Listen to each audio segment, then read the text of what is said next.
भैया बहनों को मेरा नमस्कार। मैं आचार्य धर्मेंद्र, सरस्वती विद्या मंदिर, रिंग बांध, बहदेवपुर, सीतामढ़ी से।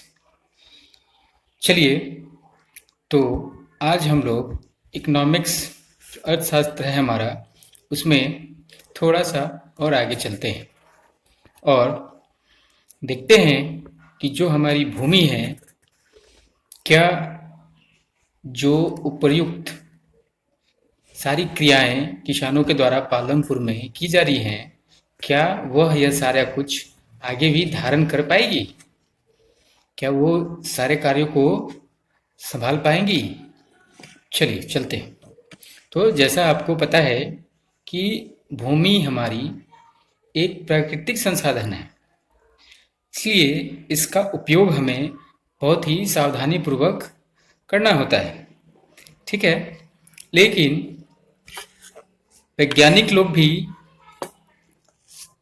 बहुत सारी चर्चाएं करते हैं और शोध करते हैं। उन शोधों के आधार पर वो रिपोर्ट तैयार करते हैं और उन रिपोर्टों से बहुत संकेत मिल रहे हैं कि जो आधुनिक कृषि में जो कृषि विधियों का उपयोग किया जा रहा है, उसके कारण हमारे प्राकृतिक संसाधन का अति उपयोग हो रहा है, यानी कि हम जरूरत से ज़्यादा अपनी भूमि का उपयोग कर रहे हैं, ठीक है। तो आपने देखा था कि हरित क्रांति के कारण उत्पादकता में तो काफ़ी तीव्र गति से वृद्धि हुई थी, लेकिन उसका जो असर है ना, वो हमारी भूमि पे भी पड़ा होगा।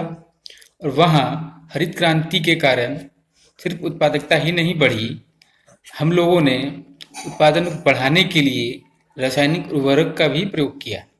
और वो जो रासायनिक उर्वरक हैं, उसके कारण जो हमारी मिट्टी है उसकी उर्वरकता कम हो गई, है ना। यानी कि अब उसकी जो उत्पादकता थी भूमि की, वो कम होने लगी, ठीक है।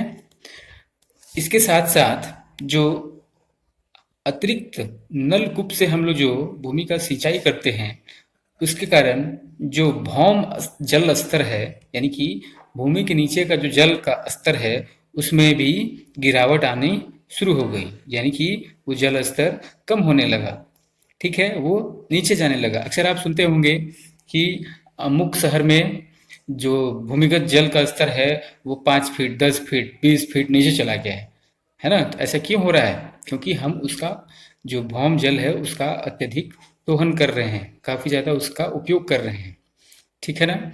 आपको पता होना चाहिए ये जो भौम जल स्तर है, ये बहुत दिनों के बाद बन पाता है। इसको बनने में कई 100 साल लग जाते हैं, ठीक है। और एक बार अगर यह नष्ट हो गया, तब इसको बना पाना या पुनर्जीवित कर पाना बहुत ही कठिन हो जाता है, ठीक है।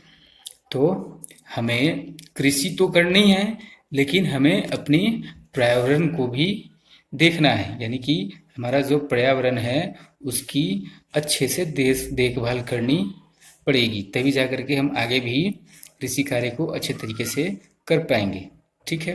यहाँ पर एक आपका आर्थिक जो क्रियाकलाप है, यानी कि इकोनॉमिक्स से रिलेटेड एक एक्टिविटीज़ है। आपको अपने कृषि मंत्री को एक पत्र लिखना है और उसमें आपको बताना है कि जो रासायनिक उर्वरक उपयोग किया जा रहा है वो कितना हानिकारक हो सकता है।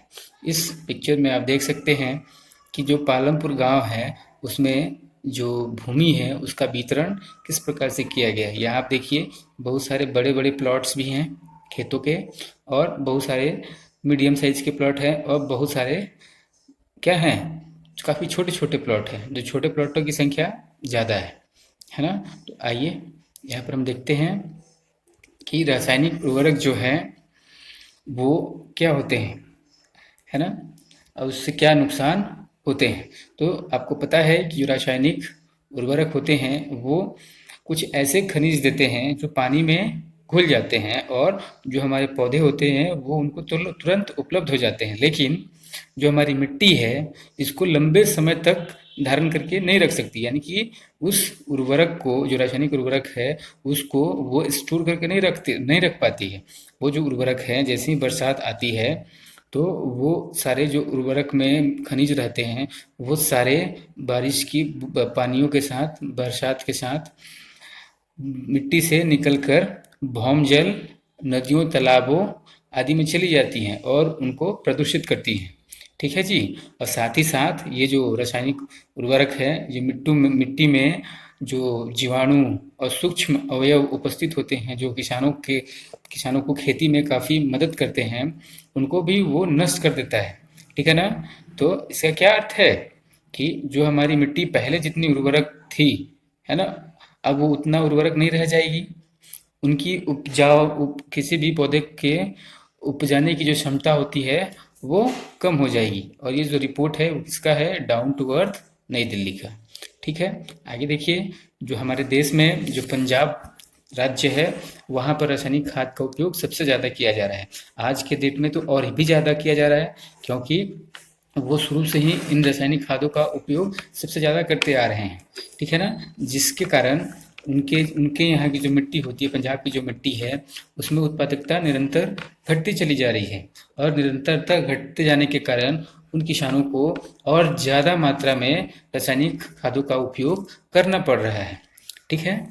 जिसके कारण उनका जो खेती पे जो लागत था, जो खर्च है खेती पर, वो दिन प्रतिदिन बढ़ते जा रहा है। और ये जो रिपोर्ट है ये द ट्रिब्यून चंडीगढ़ का है। ठीक है। तो आइए आगे देखते हैं कि पालमपुर के जो किसान हैं उसमें भूमि किस प्रकार वितरित की गई है ना। तो आपको पता है कि खेती के लिए भूमि कितना महत्वपूर्ण है, लेकिन दुर्भाग्य है कि जितने लोग खेती में लगे हुए हैं उन सभी लोगों को पर्याप्त मात्रा में भूमि उपलब्ध नहीं है। पालमपुर की अगर बात की जाए तो वहाँ पर 450 परिवार रहते हैं और उन 450 परिवार में एक तिहाई, लगभग 150 परिवार के पास खेती के लिए भूमि है ही नहीं, है ना। और उनमें से अधिकांशतः क्या हैं, दलित हैं। ठीक है। बाकी के जो परिवार हो गए, यानी कि जो 300 परिवार बच गए, उन 300 परिवार में से 240 परिवार के पास 200 हेक्टेयर से कम क्षेत्रफल वाले भूमि ही हैं। ठीक है। और उसी पर वो लोग खेती करते हैं। ठीक है। और भूमि का इतना कम छोटा टुकड़ा पे खेती करना वो किसानों के हित में नहीं है, क्योंकि उनकी आमदनी पर्याप्त मात्रा में नहीं हो पाती। ठीक है। तो इसी का एक उदाहरण के रूप में आपको एक कहानी दिया हुआ है जो गोविंद का है, वो भी हम लोग देख लेते हैं। आप देखिए यहाँ पे 1960 में जो एक कृषक था गोविंद, उसके पास 2.25 हेक्टेयर 2.25 हेक्टेयर उसके पास भूमि थी। और उन सारी भूमियों में अधिकतर भूमि क्या थी, असिंचित थी, उसकी सिंचाई नहीं की जाती थी। ठीक है ना। वो सिंचाई करने के लायक नहीं था, या फिर वहाँ पर सिंचाई की पर्याप्त सुविधा उपलब्ध नहीं थी। ठीक है। और उन्हीं खेतों पर जो गोविंद है अपने 3 पुत्रों की सहायता से खेती करता था। ठीक है ना। लेकिन खेती करने के क्रम में वो बड़े आराम से नहीं रह पाता था, लेकिन उसके पास एक भैंस थी और उस भैंस के कारण ही वो थोड़ा सा और ज़्यादा पैसा कमा लेता था, आय का अर्जन कर पाता था। लेकिन संयोग से जब गोविंद की मृत्यु हो जाती है तो उनके जो तीनों बच्चे होते हैं, जो तीनों पुत्र होते हैं, वो भूमि उनमें समान अनुपात में बढ़ जाती है। ठीक है। तो जब समान अनुपात में बढ़ जाती है तो अब 2.25 हेक्टेयर्स का जो भूमि था उसको अगर बांट देंगे 3 भाग में, तो जो एक पुत्र है उसके हिस्से का जो भूमि आता है वो 0.75 हेक्टेयर भूमि मिलता है। ठीक है। यानी एक पुत्र को 1 हेक्टेयर से भी कम भूमि का टुकड़ा मिलता है। ठीक है। और देखिए, पर्याप्त सिंचाई की सुविधा और आधुनिक विधियों का उपयोग करने के बाद भी अब जो गोविंद के बेटे हैं उनको उस जमीन से गुजारा नहीं हो पा रहा है ना। और वर्ष में कुछ समय उनको कोई दूसरा काम करना पड़ रहा था कि उनके परिवार का गुजारा किसी तरह से हो जाए। क्या करते होंगे, दैनिक मजदूरी करते होंगे, दूसरे किसान के खेतों में जाकर के काम करते होंगे। ठीक है ना। तभी जाकर के उनका गुजारा हो पाता है। ठीक है जी। तो आप जो चित्र 1.5 था उसमें देखे थे कि कैसे एक गांव का जो भूमि है वो छोटे छोटे टुकड़ों में बटा हुआ था, है ना। और आप देखे थे कि 450 परिवार में 150 परिवार के पास भूमि नहीं था, 240 परिवार के पास 2 हेक्टेयर से कम भूमि था। तो जो बाकी के बच गए 60 परिवार, उनके पास 2 हेक्टेयर से ज़्यादा भूमि है ना। और इस 60 परिवार में कुछ ऐसे भी हैं जिनके पास 10 हेक्टेयर या उससे भी अधिक भूमि उपलब्ध है। यहाँ चित्र में देखिए कि यहाँ पर जो फसलों की कटाई हो रही है, फिर यहाँ हल चलाया जा रहा है, यहाँ पर कीटनाशक का छिड़काव किया जा रहा है, बीज बोया जा रहा है ना। यहाँ पर फसलों को काटने के बाद से उसकी दौनी हो रही है ना। ये ट्रैक्टर से जुताई हो रही है, ऊपर देखो यहाँ पर जुताई कटाई हो रही है, ठीक है ना, ट्रैक्टर का उपयोग हो रहा है, तो है ना। तो ये खेतों में कार्य चल रहा है, ठीक है। और ये फसल क्या है, गेहूं की फसल बोई जा रही है ना। कीटनाशकों का छिड़काव, कटाई आदि का कार्य इस चित्र के माध्यम से आपको दिखाया गया है, ठीक है ना। तो यहाँ पर जो आधुनिक एवं परंपरागत विधि है उसके हिसाब से लोग कार्य कर रहे हैं, ठीक है। चलिए आगे देखिए। अब आपको ये कार्य करना है। अगर बुक उपलब्ध होगा आपके पास तो जो चित्र 1.5 था उसमें आपको क्या करना है, जो छोटे किसान थे है ना, उनके द्वारा जो किसान द्वारा जो भूमि उपयोग की जा रही है उसको छायांकित करना है, ठीक है ना। सर्कल कर देना है, डार्क कर देना है पेंसिल से। उसके बाद दूसरा सवाल है, किसानों के इतने अधिक परिवार भूमि के इतने छोटे प्लॉट पर क्यों खेती करते हैं, ये आपको जवाब इसका ढूंढना है ना। और उसके बाद है जो आरेख 1.1 है नीचे, उसमें आपको बताना है कि भारत में किसानों और उसके द्वारा खेती में प्रयुक्त भूमि का वितरण दिया हुआ है। अब इसकी आपको चर्चा करनी है। ये जो है आरेख 1.1, इसमें जो कृषि है क्षेत्र, कृषि क्षेत्र है और कृषकों का जो संख्या है, इस दोनों आरेख को पढ़ करके आप डिस्कस कर लेंगे अपने बीच में, ठीक है। और ये जो स्रोत है पॉकेट बुक ऑफ एग्रीकल्चर है ना, स्टैटिक्स 2015 एवं स्टेट ऑफ इंडिया एग्रीकल्चर 2015 कृषि सहयोग एवं किसानों के कल्याण विभाग के द्वारा जारी किया गया है, ठीक है जी। यहाँ पर एक और सवाल है जिसकी आप चर्चा कर लेंगे।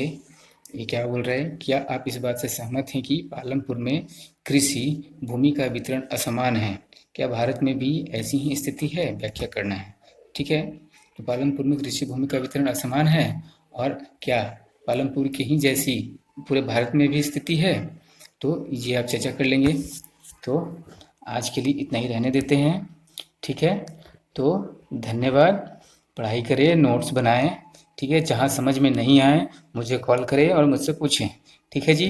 चलिए धन्यवाद।